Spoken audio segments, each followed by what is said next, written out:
निवर्तमान राष्ट्रपति की नसीहत या सरकार की फजीयत। भारत एक निरंकुश और नपुंसक राष्ट्र, मौद्रिक अध्यादेशों से लाई जा रही है इकोनॉमिक स्लेवरी। देश के 13वें राष्ट्रपति ने संसद में विदाई समारोह पर सरकार को वित्तीय एवं मौद्रिक मामलों में अध्यादेश नहीं लाए जाने की चेतावनी देकर भारत में मौद्रिक अध्यादेश के माध्यम से आर्थिक गुलामी, इकोनॉमिक स्लेवरी लाए जाने की सरकारी साजिशों और षड्यंत्रों का खुलासा कर डाला है। वित्तीय मौद्रिक मामलों में तो अध्यादेश लाना प्रतिबंधित हो जाना चाहिए। देश के प्रथम नागरिक की चेतावनी क्या सुप्रीम कोर्ट और भारत सरकार की आर्थिक गुलामी लाए जाने में गठजोड़ता का पर्दाफाश तो नहीं कर रही है?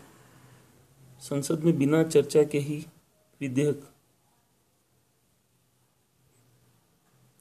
पारित न करने पर, अध्यादेश पारित न करने पर चिंता जताते हुए विदाई पर राष्ट्रपति ने कहा कि जनता के विश्वास का गला घोटना जैसा है।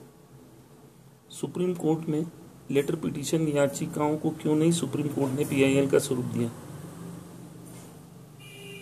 क्या देश का सर्वोच्च न्यायालय सरकार द्वारा संसदीय मर्यादाओं का गला घोटने, उल्लंघन कर संविधान की अवमानना करते मौद्रिक वित्तीय अध्यादेशों पर सहमति नहीं दर्शा गया? वर्ष 2016 में भारत सरकार ने मौद्रिक वित्तीय अध्यादेश लाकर देश में आर्थिक गुलामी, इकोनॉमिक स्लेवरी की प्रासंगिकता को जीवंत कर डाला। राज्य महान दार्शनिक ओशो ने कई दशक पूर्व नसीहत दी थी, राज्य की सत्ता जिनके हाथ में है, अब वे संपत्ति की सत्ता भी दूसरों के हाथों में देखने के लिए राजी नहीं है। इसलिए मौद्रिक वित्तीय अध्यादेश लाकर संपत्ति की सत्ता अपने हाथों में नियंत्रित करना चाहते हैं। वे चाहते हैं कि संपत्ति की ताकत भी उनके हाथों में आ जाए या हाथों में हो, तब संपूर्ण शक्ति उनके हाथ में आ जाएगी या हो जाएगी, धन की भी और राज्य की भी। अकेले राज्य की शक्ति ही उन्हें दीवाना कर देती है। संपत्ति, धन की भी शक्ति उनके हाथों में पहुंच जाए तो वे निरंकुश हो जाते हैं, फिर उनके पर कुछ भी नहीं किया जा सकता। आज की दुनिया में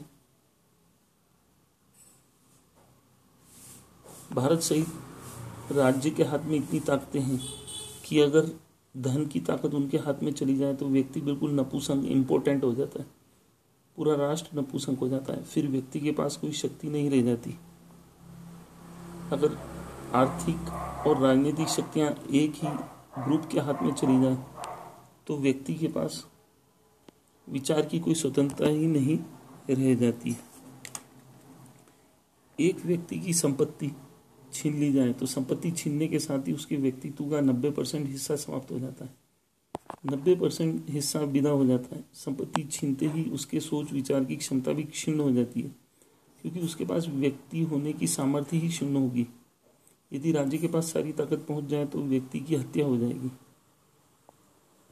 राज्य के पास यदि राजनीतिक और आर्थिक ताकत दोनों पहुंच जाए तो व्यक्ति की हत्या हो जाती है।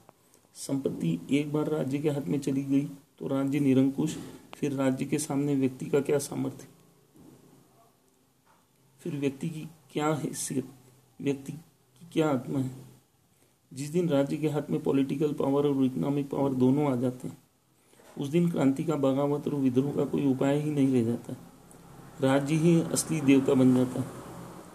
तो क्या भारत सरकार ने असली देवता बनने के लिए ही तो नहीं मौद्रिक और वित्तीय अध्यादेश बिना संसदीय मर्यादाओं, परंपराओं के संविधान का उल्लंघन कर, असंवैधानिक रूप से लाकर देश में इकोनॉमिक पावर हथिया कर नागरिकों को और संपूर्ण राष्ट्र को नपुंसक तो नहीं बना डाला है?